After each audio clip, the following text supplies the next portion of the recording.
Արցախի վերաբերյալ իրատեսականը այսօր վերադարձի իրավունքն է։ Այսօր ես իրականը տեսնում եմ միայն այս հատվածը։ Բայց աշխարհը այնպիսի տեմպերով է փոխվում, որ ոչ մեկը չգիտի, թե վաղը ինչ է լինելու, մի տարի հետո ինչ է լինելու, եւ օրինակ Միացյալ Նահանգների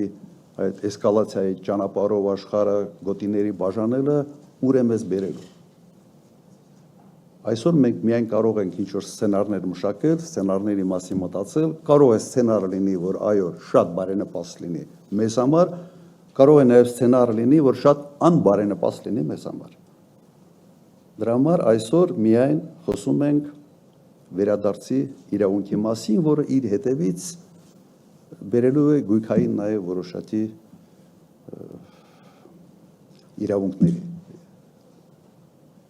նյութական, այսպես ասենք, բայց սրանից ավել չեմ տեսնում։